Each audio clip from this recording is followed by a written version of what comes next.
Gruden's responsible for Carr. This is a guy that traded Khalil Mack. This is a guy that has bloviated about Derek Carr is everything to us. Now, obviously, he wasn't the man that paid Derek Carr $125 million, but clearly he's given every indication that it's something that he would support. And I'm not sitting there and dismissing Derek Carr as being a quality quarterback in the National Football League. A couple of years ago, I thought he was an MVP candidate. Clearly not the case last year, and certainly not the case thus far this season. But I think when you look at him right now, he's had games where he struggled this year. And when you look at it from that perspective, I think that if you're Jon Gruden, if you were just as hard on him, not to say that he hasn't been, because I thought he was right with what he said yesterday. You got to make a better decision than that. But what the hell are you doing making that call? Why are you making that call for Derek Carr to look to throw the football? Well, we thought we was going to have an open receiver. Really? Since when? Since when? Why did you think that? That close to the goal line, why would you make that call? You Marshawn Lynch, you take off your helmet, you go to the sideline. Why? Because it's reminiscent of what happened to you when you were playing with the Seattle Seahawks and Pete Carroll and Darrell Bevell elected to have Russell Wilson basically do the same thing instead of giving Marshawn Lynch the ball near the goal line. These are the kind of things that you would notice, particularly if you're somebody as astute of a football mind as Jon Gruden. So to make that call, you just sit there and shake your head and you're like, really? I look at Jon Gruden. I'm sorry. Anything that happens with the Raiders right now, I look at Jon Gruden because it's all about him at this particular moment. I would say over the course of his contract, that's going to be exactly right. This is Jon Gruden's team, obviously. But right now, the answer is Derek Carr. Derek Carr's not that good, guys. Just not that good. He hasn't been playing that good. And no, I mean, he was, though. That's what's so weird about this. Here's how I see Derek Carr. I put quarterbacks in different spectrums. Like, so, for example, you have the Tim Tebow, Deshaun Watson, Baker Mayfield spectrum. The college quarterback who just guys like to play for. He galvanizes the troops. But they're different levels of skill. Tebow had less technical skill than, say, Baker Mayfield, right? And Deshaun Watson fits in there somewhere. I think about quarterbacks like Mitch Trubisky or Jameis Winston or Blake Bortles, big, strong, athletic, high first-round picks who just aren't accurate enough down the field.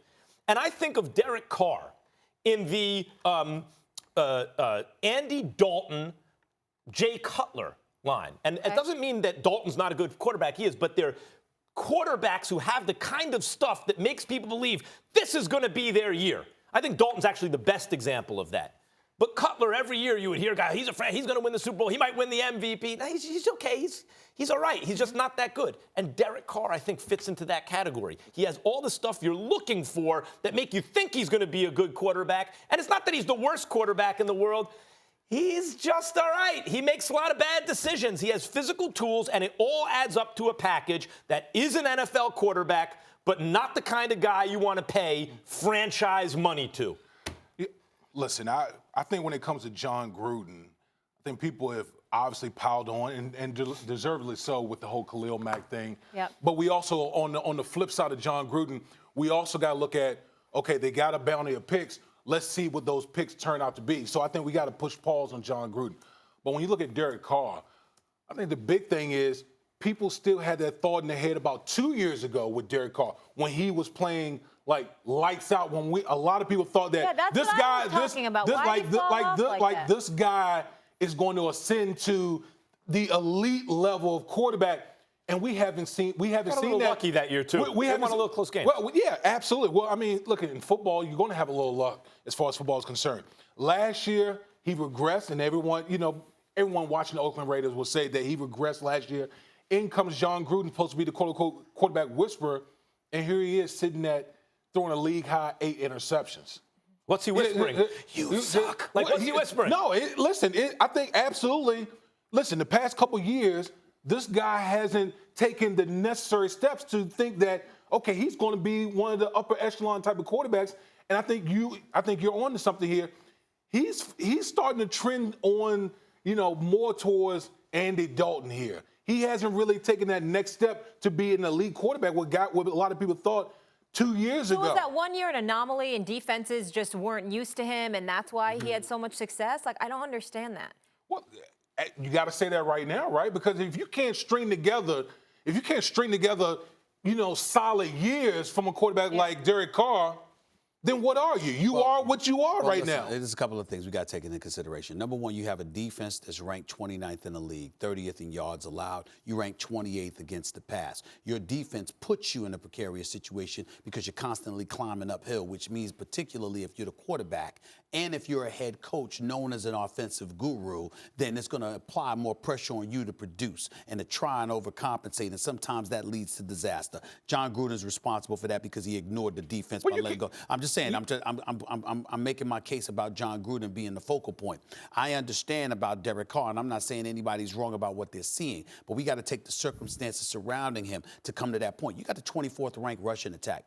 Marshawn Lynch is averaging 4.3 yards a carry. How come he ain't getting the ball more? And carrying teams on his back to the end zone. How about giving him the damn football more so you could take some of the pressure off of Derek Carr, so Derek Carr wouldn't feel the need to overcompensate? But Jon Gruden doesn't want to do that. Why? And this is where Damien and Woody will appreciate this. One of the things that we lamented at the very beginning when you decide to let go of Khalil Mack, why? Remember we asked the question right on the show? Was that about the team or was that about him? It was about him because this is my franchise and I want to move forward. I happen to know several people who are very close to folks within the Raiders organization. It's a dysfunctional environment right there right now because you got Jon Gruden coming in there, provoking change. Time out, Stephen. I got a question for you because you bring this up with Seattle too. Perception can become reality. If enough guys in the locker room think coach wants this guy to be a star instead of that guy, that can hurt a team. Do you think, though, I want to know from you, do you believe that is the reason that Gruden didn't give the ball to Marshawn Lynch? Yesterday, I don't know, but I do believe what you just asked me is applicable to Jon Gruden when it comes to Derek Carr.